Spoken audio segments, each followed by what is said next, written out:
On the election results and its possible impact in China as well as the rest of Asia, we turn to Ding Yifan from the Development Research Center of China's State Council.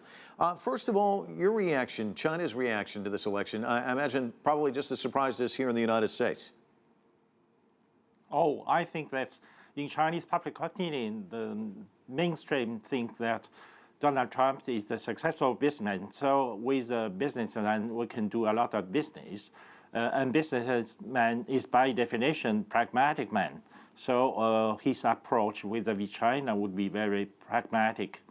But there is also some concerns in Chinese public opinion about the rise of populism in the United States, because Donald Trump is supposed to represent this trend of populism. And the populism means somehow a return of protectionism that could put a lot of damage to the U.S.-China trade relations. Well, as the U.S. is China's biggest exporting market, it might cause some trouble in the future. It's interesting. I interviewed former President Jimmy Carter years ago, and he said that all of the candidates run against China during the election, but once the election's over, they try and work with China. Do you think that you're going to see some of that? Because we do hear a lot of China bashing out on the trail before the election, and then there seems to be somewhat of a change in direction once the election's over. Yes, we always discovered some gaps between what President-elect Donald Trump said during the campaign and the last statement. In his last statement, he said that the new president will be looking for cooperation and partnership instead of hostility and confrontation. That's a good signal for China. And I think that China and the United States have a lot to cooperate in this uncertain world. And Hillary Clinton, of course, was the architect of the pivot to Asia, this rebalance. Trump indicating that he's more focused on domestic policy, at least initially, projecting more of an isolationist approach to foreign policy. What happens with the tensions in the South China Sea? Do you see them easing some, or do you see him being perhaps as aggressive as the Obama administration?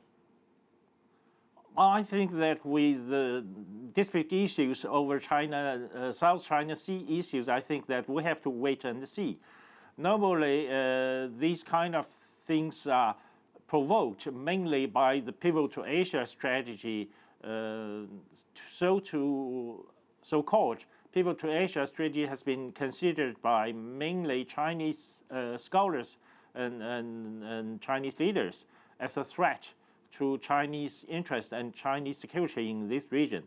I think that maybe in this respect, the election of Donald Trump could mean some possibility of renegotiation on these critical issues. And what about THAAD, the THAAD missile placement in the Republic of Korea? Both China and Russia unhappy with that move. Where do you think he stands on that? We really haven't heard him talk a lot about this.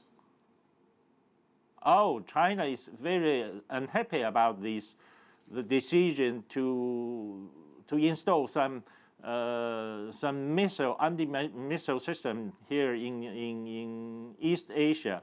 So China and Russia are firmly against this kind of decisions made by South Korea and the United States.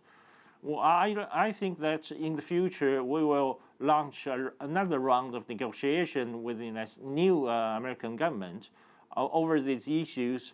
During this campaign, President-elect Donald Trump expressed several times the willingness of letting Asia manage their security issues.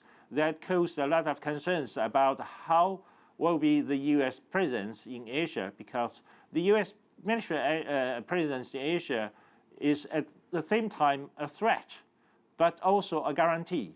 So I don't know whether in the future the United States wants to keep this role as so to some extent a guarantor of Asian stability, or if it's continued to exert some pressure over Asian issues, that the U.S. presence will continue to be considered as a threat.